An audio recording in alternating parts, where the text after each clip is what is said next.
Вечер был в самом разгаре. Под столом стояла не одна пустая бутылка, а игроки глядели в карты блестящими от азарта и алкоголя глазами. Собираться в пятницу вечером у Валерки стало уже доброй традицией для компании. Обычно мужики здесь выпивали, обсуждали футбол и женщин, ничего особенного. Иногда перекидывались в картишки. Ставки обычно делали небольшие, просто для интереса. Единственным, кто относился к игре с нездоровым азартом, был сам хозяин квартиры, Валера. Когда у него не шла карта, он готов был ставить и ставить. Если бы друзья его не останавливали, он бы за вечер спустил не только деньги, но и мебель. В свои 40 лет Валера не был женат. В своей хорошей, но вечно неубранной квартире он жил вдвоем с псом Шариком.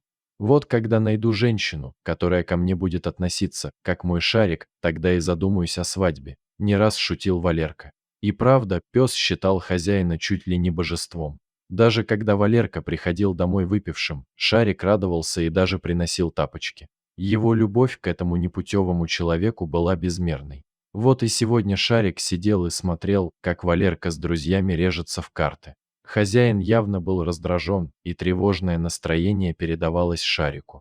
Валерка вообще редко выигрывал, а сегодня вообще все валилось из рук. «Ладно, Валер, давай заканчивать. Ты и так сегодня ползарплаты проиграл. Хватит», — мягко остановил картежника его друг Сергей. Он не так сильно налегал на коньяк, как другие, так что сохранил остатки разума. «Ничего не хватит, дай возможность отыграться», — упорствовал Валерка. Сергей лишь пожал плечами, он знал, что с Валерой, когда тот впадает в азарт, спорить просто невозможно. Тем временем Валерка пошарил в кошельке. Пусто. Сбегал в прихожую, обшарил карманы пальто в поисках завалявшейся купюры, ничего нет. Пришлось хозяину понуро вернуться за стол.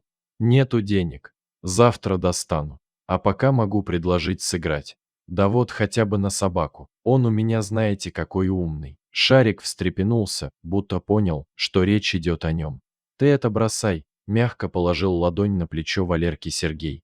Это же не просто собака. Это друг. Ты друга в карты хочешь проиграть? Отчего это сразу проиграть? Раскричался Валерка. Еще неизвестно, выиграю или проиграю. Партия длилась недолго, минут 5. После нее гости заторопились домой, и лишь Валерка остался сидеть за столом, закрыв лицо руками. Сергей тем временем в прихожей надевал поводок Шарику, который недоуменно оглядывался, почему это с ним хочет уйти другой человек, а не хозяин.